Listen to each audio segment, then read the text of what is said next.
Suicide Squad is a testament as to why a movie should not go into production without a finalized script. Reportedly, writer-director David Ayer was given only 6 weeks to do a complete rewrite before shooting began, so his plan was to basically shoot everything he could come up with and try to find the movie in the editing room, which when you throw in all the studio interference went about as well as you might imagine. Ever watch a kid eat like 12 different kinds of candy then barf on the rug? Well, that's basically Suicide Squad. But I'm not here to pile on to a 7-year-old failure.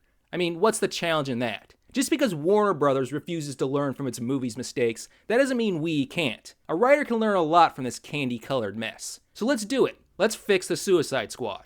Now, just to be clear, we're talking about 2016's Suicide Squad, not the 2021 The Suicide Squad, which was less of a sequel and more of an attempted redo only 5 years after the original, with only slightly better results. And speaking of kicking dead horses, there's one thing we can get out of the way right off the bat. Yes, Jared Leto's Joker isn't very good. And yes, his scenes are so tacked on they seem to be from a completely different movie. This has been said so many times it's damn near axiomatic. So I'm just gonna agree and move on. Consider all Joker material already thrown in the bin. But this movie commits a sin far greater than a misguided take on an iconic character.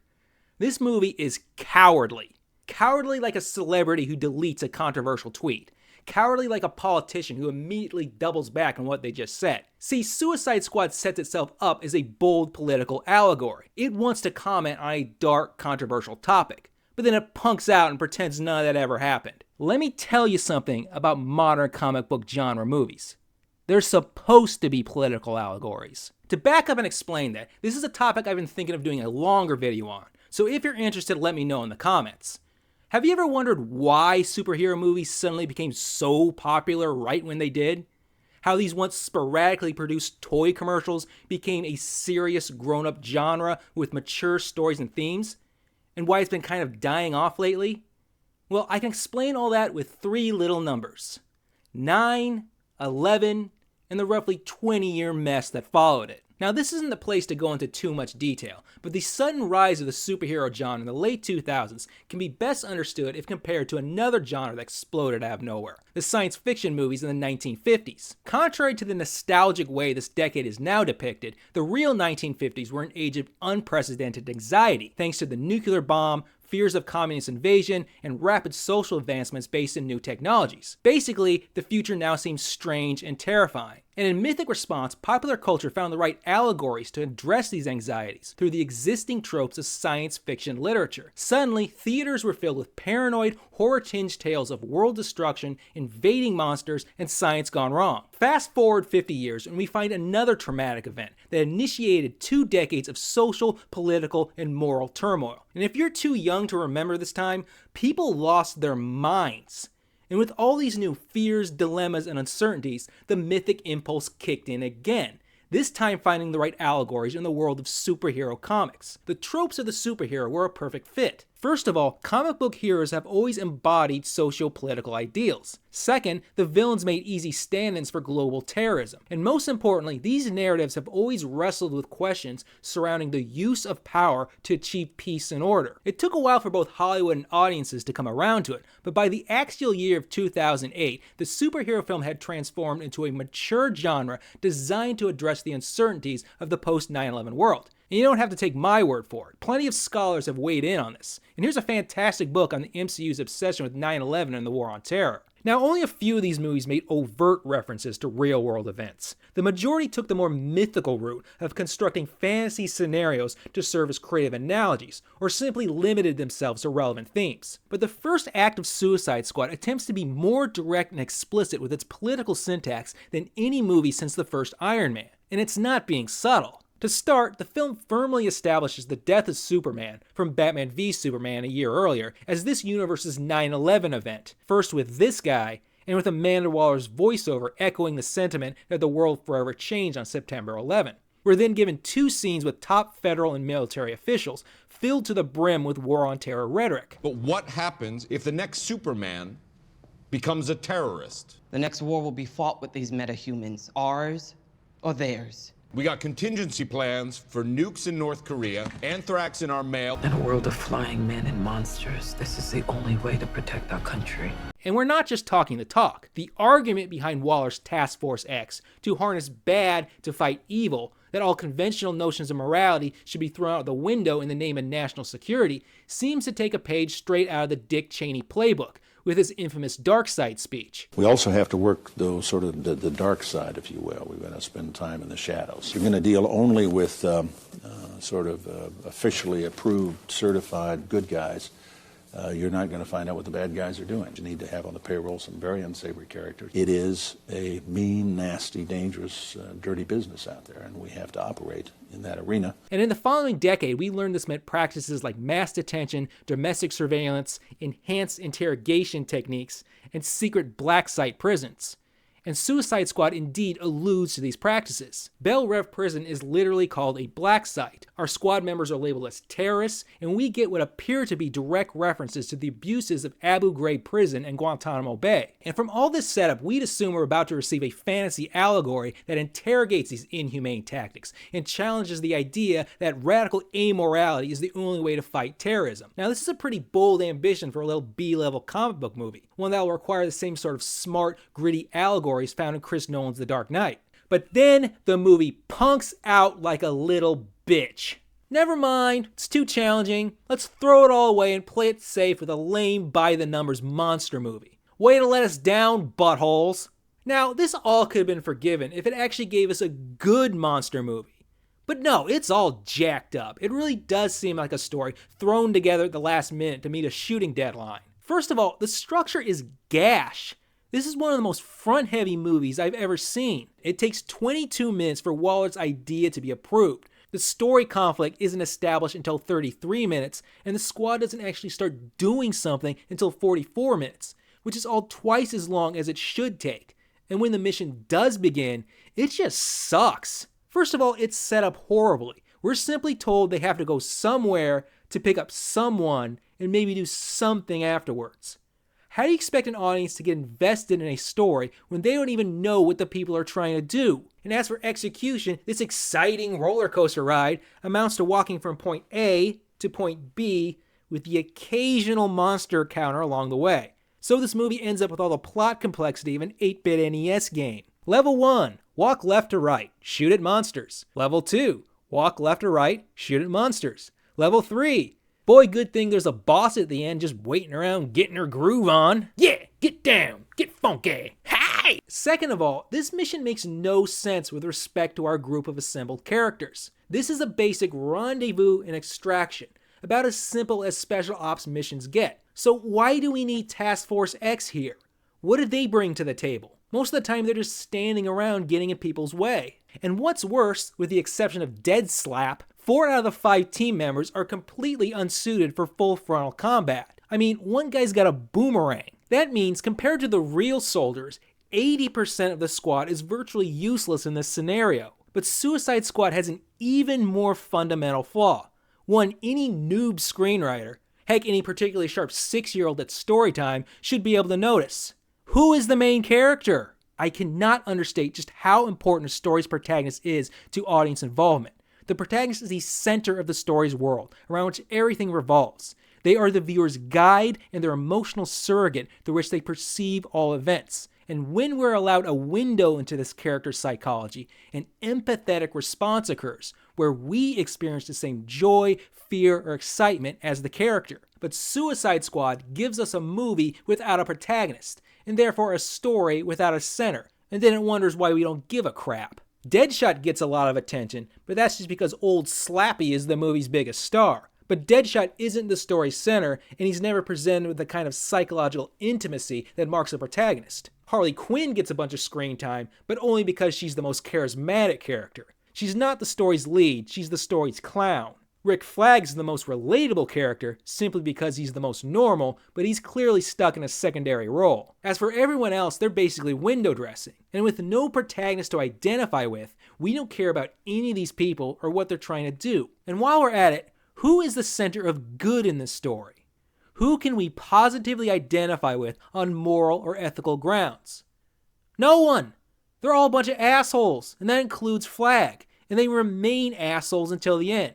In fact, there's only one sympathetic character, Dr. June Moon, but only because she's a total victim, and she's barely in the movie. So let's look at our problems.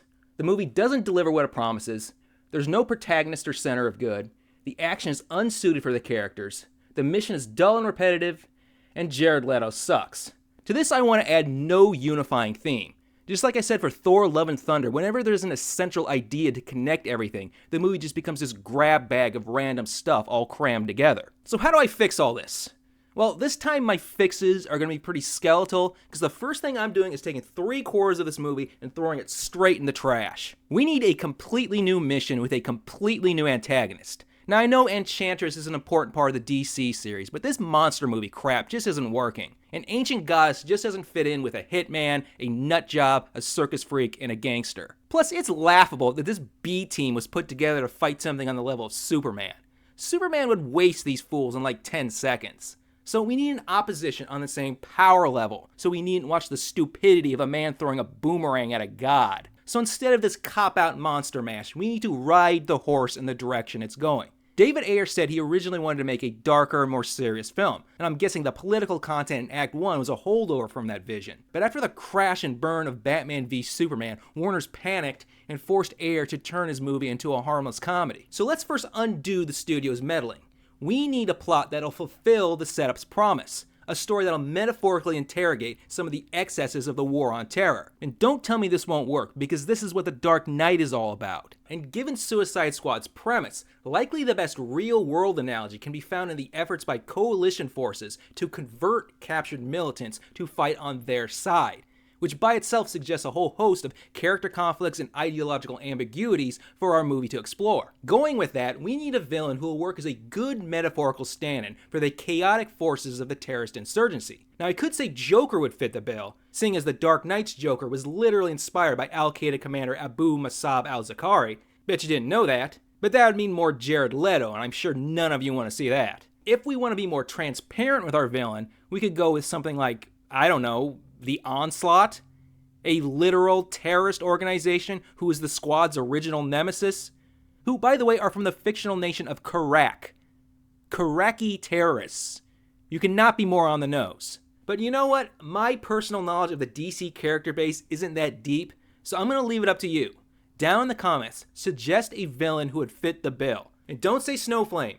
Snowflame should have been in Wonder Woman 84. He would have saved that whole movie. And as for the execution of this mission, I mean, geez, do these people even watch movies? We've all seen dozens of movies with a ragtag team assembled for a special mission, and each character is there for a reason. They each have a certain skill or quality essential for the mission to succeed, because otherwise, why are they there? And when writing this type of story, you either have to design the characters to fit the mission, or the mission to fit the characters. And since our characters are already pre-designed, we gotta do the latter. Now, each member of the Suicide Squad is clearly unique. They have their own strengths and abilities. So, we design a plot in a series of stages with a variety of action. We have an espionage stage, a stealth stage, a pursuit stage, and a full frontal combat stage, whatever you want to come up with. That way, each character gets a chance to be useful. They get to shine when they're in their element, and provide comedy when they're out of their element. This is literally what every big mission type movie does. It's elementary. And one small but important thing, with the exception of Flag, get rid of all the soldiers. As long as the soldiers are there, Task Force X is superfluous. The squad ought to be on their own with nothing to count on but their own wits and their ability to work together as a team. No one respects a hero who needs a babysitter. Solution 3, find the theme. Certain story premises automatically suggest certain themes, and this theme will then determine the necessary course of events. And in a story about hardened criminals given a chance to make up for their crimes, the obvious theme is redemption. Redemption requires the protagonist, whoever it might be, to undergo a full character arc. They begin as an anti-hero, someone who does bad things for understandable reasons. They then encounter situations that cause them to recognize their wrongs, they feel guilt or remorse, and then resolve to take heroic actions to make up for their past sins. But you might be thinking, don't they already kinda do that? No, they don't. They simply walk from point A to point B under the threat of death, have a drink, and then decide, oh, what the heck, let's fight a monster. But then change in no way at the end. Okay, Diablo kinda, but that's not redemption. That's an emo boy with a death wish. Finally, or should I say firstly, we need to choose a damn protagonist.